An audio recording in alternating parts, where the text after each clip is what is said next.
tell by the title, today's video is going to be a real estate related video. For those of you who are here for the first time and don't know me, I am a licensed real estate agent in the state of Pennsylvania. And so I will have a lot of real estate videos just because that is the field that I am in. So we are going to today be talking about the steps and what you need to know before you buy your first home and what the process is from beginning to end. So if you are interested, stay tuned because that is what we are going to be talking about today. So the first step to buying your first home, even though most people don't consider this step, is a credit check. So once you have decided that you want to purchase a home, that is the journey you're going to embark on, and you feel like you're ready for that step, you should check your credit. Now, I believe that you should check your credit all the time. I think it's very important, not even for just buying a home, but in general, to make sure that you are checking your credit regularly, just to make sure that there's nothing on there that you are unaware of, or just to know what's on there, what's affecting your score and how it's affecting your financial situation. So when you're going to buy a home, the very first thing you need to do is check your credit and pull a report. Like, you don't want to just see the number. When you're going for a mortgage loan, lenders aren't just looking for the number. The number is important, but the number is kind of like the entryway to all of the other things. Like, they want to know what is on your credit, what debt you have, do you owe anybody money, how are you with making payments on time. Like, these are the things that mortgage lenders want to know. The banks or credit unions or mortgage companies, whoever you decide to get your loan through, those people want to make sure that they're not about to get flim-flammed and you could really afford to pay this mortgage loan over this long period of time. So checking your credit is very, very important. It allows you to be able to really look at everything that's on there and see if everything is correct. Because if not, then you want to dispute this stuff so that it's not affecting you negatively and it's not interfering with you possibly getting a home. Okay, so number one, make sure you check your credit and know what's on your credit and how it's affecting you in being able to be pre-approved for a home and being able to buy a home. So after you have checked your credit, you want to evaluate your money situation.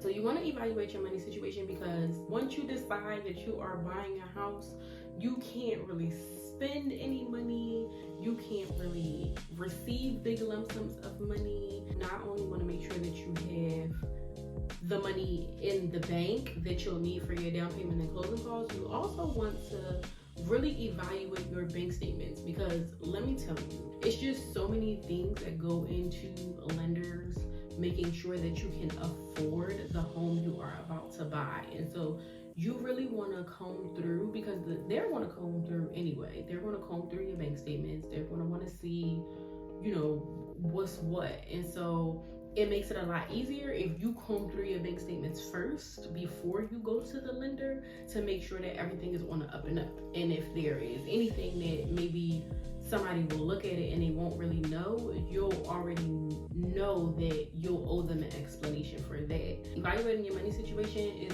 super important before you start the process of buying a home, because the lenders don't know. You reach out to the lenders and say, I want to buy this house. Their assumption is that you are prepared to buy this house. And so if you haven't done these things beforehand, like check your credit and check your bank and your money and all of that, you basically like wasting everybody's time. Because once they do it, then they're just going to come back and tell you, oh, you need to do A, B, C, D, and E before we can move forward. And then now you mad because whatever, like God forbid you already started the process and you have an agent and you've been looking at houses, and then you done found a house, but you got all of these things that you need to take care of, and somebody else swooped in and buy your house.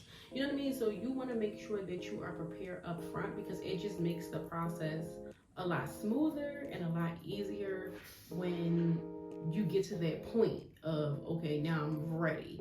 So definitely make sure your money is straight before you even reach out to a lender. I think you should have a general understanding and a general know of what's going on in your account, so that when they ask, you don't look like you don't know what's going on with your money, because that's a red flag. The next thing is kind of more about how you want to do the process. And I only say that because you don't have to do one before the other. Like, it doesn't, in this case, it doesn't really matter. You find a lender, get pre-approved, or find an agent. So you can get pre-approved before you get an agent. There's absolutely nothing wrong with that. Most of the time in situations where people get an agent before they get pre-approved is because they want their agent to refer them to lenders because they believe that we know more about the industry and we can find them better people. And that's fine. Like, there are lenders that most agents work with or most brokerages work with, and so agents are more prone to recommending those lenders. However, I do believe that you should always do your own research. Like, you have to make sure that you're comfortable with the lender and that you like the lender, because 6 months after you bought your house, you're not going to be calling your agent like, oh, well, my lender did A, B, and C. Like, at that point, that's between you and the lender. So it just depends on what you prefer, but you'll either get your pre-approval or you'll find an agent. So as far as getting a pre-approval, it depends on you. You can either get your pre-approval before you talk to your agent, you can get your pre-approval after you've connected with an agent. It just depends on your preference and your agent's preference, of course. But if you decide that you're just going to figure it out yourself, then it's really no science to finding a lender. It's kind of like you shop around for anything else. What I will say is that I do think it's important for you to get more than one pre-approval. A lot of people assume that when you get pre-approved for a mortgage, it negatively affects your credit score, and it does affect your credit score. It does count as a hard inquiry, but once you've done an inquiry, they know that you're searching for a mortgage to get a house. So they give you a window to be able to get pre-approvals from different lenders or have different lenders check your credit, because they know it's a process. Like, you're not just going to pick the first lender that you go with. So I believe it's 14 days. I believe it's 2 weeks. So from the time that you do your first inquiry, they give you 2 weeks to do more checks or to try to get more pre-approvals. And those credit checks that the lenders do, they all only count as one inquiry. So if I apply for a mortgage today, and then I apply for another mortgage tomorrow, and I apply for another mortgage on Wednesday, and I apply for another mortgage on, I'm not saying apply for all these mortgages. That's not smart. Don't do that. Maybe 2 or 3 is probably like a good amount. But okay, if I did one today, one the next day, and one the next day, all 3 of those will count as one inquiry because I did them within that same time period. So if you are going to shop around for a mortgage, it's definitely important that you do all of your applications to get approved at one time, or if not at one time, like within that time period. And so basically, the lender will check your credit. They will tell you how much you are pre-approved for, and that amount is what you take with you to go do showings. That amount is what you show your agent. Here's what I'm pre-approved for. Can you find me a house for this much money? The pre-approval gives you an idea of what you can afford. So it'll tell you the amount. They'll give you your interest rate. That is important because that determines your monthly mortgage payment. So people may think that they can afford a $300,000 house based off of a regular mortgage rate. I think when I bought my house, my rate was 2.5%, which was amazing compared to today's rates. But so 2.5%, but like I said, today's rates have increased. So today you may be looking at a rate of 4%. And so my mortgage is this much for a $300,000 house. Your mortgage may be more for a $300,000 house just because you have this higher interest rate. So those are the things that people don't take into consideration when they go to buy this house. And then when they get their pre-approval, and maybe they thought they were going to get approved for $300,000, but they only got pre-approved for $200,000 because you have to take into account the interest rate. You now can't afford that much because interest rates are higher. And so that's why when you're evaluating, even when you're thinking about when to purchase a home, you want to take the current market into account. Once you have gotten your pre-approval, you know how much house you can afford and what your limits are, and you found an agent that you are comfortable with and that you vetted and you think this is a good fit, then we are off to the fun part, which is house hunting. So of course, this is everybody's favorite part. You get to do showings. Your agent will send you properties. You'll send your agent properties. You'll schedule to go see these houses. As a buyer, you want to make sure you know what you want up front. Wants and needs. You want to make a list of your wants and of your needs before you even start house hunting, so that when you meet with your agent, you can clearly say, okay, these are the things that I want, these are the things that I don't want, these are the things that are absolutely not going to work for me. And if you establish that from the very beginning, that makes things a lot easier, because now I'm only sending you properties that meet your criteria, and so it makes things move along quicker. You want to be sure that your agent is sending you properties that match what you want and need and what you're looking for, and that you're not just going to see 100 properties and you hate all of them. As your agent who knows you and who is supposed to understand what you're looking for in a house, I should never send you 5 properties and you hate all of them. If that's the case, then we should be reevaluating what you're looking for, because clearly I'm confused. So yeah, house hunting is usually the easiest part. This is the part where you get to go, you get to look at what meets your standards, what doesn't meet your standards, and make a decision, you know, based off of that. And hopefully you'll be able to get the house that you want, the house that's perfect for you, because that is the ultimate goal. Once your agent has shown you all of these houses and you have finally made a decision, then comes the offer. You want your agent to put in a good offer for you. The offer, like the actual offer that the agent writes up for you, is a lie. So once you put in the offer, if your offer gets accepted, then you have to be prepared for the next steps, because now everything is time sensitive. Your agent should always explain to you the offer that they are writing up for you, so that you are aware of what's going on. Of course, you'll have to sign it, but you want to make sure that you read through it and that you understand. And if there's anything that you don't understand, you want to make sure that you're asking your agent, because this is a legally binding contract. Like, you're about to say, I'm purchasing this property from you, and so you want to make sure that you are aware of everything that you have agreed to, because the agent is writing up the offer for you, but ultimately these are terms that you are agreeing to as the buyer. So don't just assume that your agent will be looking out for you and they're going to make sure that everything that is in this offer is of best interest to you. After the offer process, once you put in your offer, either your offer gets accepted or your offer doesn't get accepted. The biggest thing is to not get discouraged if your offer doesn't get accepted.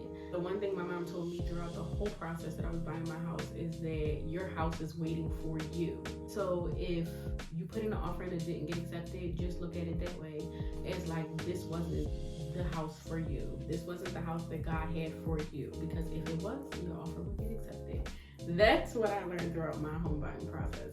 So once your offer gets accepted, after that point, there's day one. So you have to make sure that you're on it. So home inspection, you have it, whatever your contract says, usually it's 5 to 7 days. But home inspection is very, very important. You do have to pay for a home inspection yourself up front. I think my home inspection was maybe like $675 or something like that. There are certain things that they check for. They check for mold. They check to make sure there's no, actually, you have to agree to these things. So if you agree to a home inspection, because you can waive a home inspection, we do not recommend waiving home inspections, because if you don't do a home inspection, that's on you. So the home inspection is supposed to check to make sure that there is no serious issues with your home. There's no leaking roofs, there's no water damage, there's no termite damage, there's no radon, there's no mold. The home inspection is going to check for all of these things, but you have to agree to it because you have to pay for it. And so some people waive the home inspection either because they don't want to pay for it, or because they know that that's more appealing to the seller if you waive a home inspection. Because with a home inspection, if you do find something wrong with the property, then you have the choice to go back to the seller and say, look, I found this is wrong with the property. At that point, the seller has to make a move.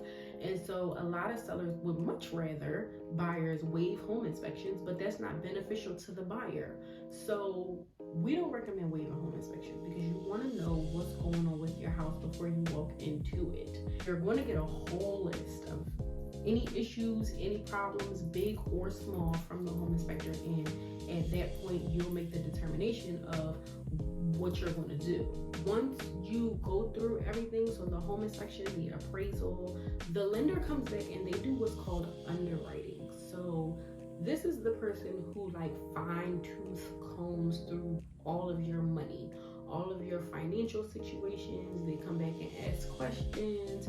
You have to verify certain things. You really are not in the clear until after the underwriting, because the underwriting happens after the title search. The title is just going to basically make sure that everything is on the up and up as far as the deed, as far as who's owned this property, if there are any liens on the property, anything that is going to stop you from buying the property at settlement. That's what the title company checks for. The lender needs clear title from the title company, meaning that everything is okay. That's why I keep saying it's a whole entire process, but if you're prepared, then you'll be fine. But once you get past it and you've purchased your home, like, you will realize it's the best decision that you've ever made. So those were the steps to purchasing your first home. So hopefully this video was helpful to you if you are in the process of buying your first home, or if you are interested in buying a home.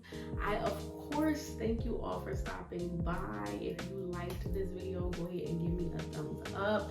Turn those post notifications on so y'all can know when I come through, and I will try to continue to push out this good content as often as possible. Okay, so we will reconnect in the next video. I will be back, I can promise you that. Okay, I will see you all in the next video.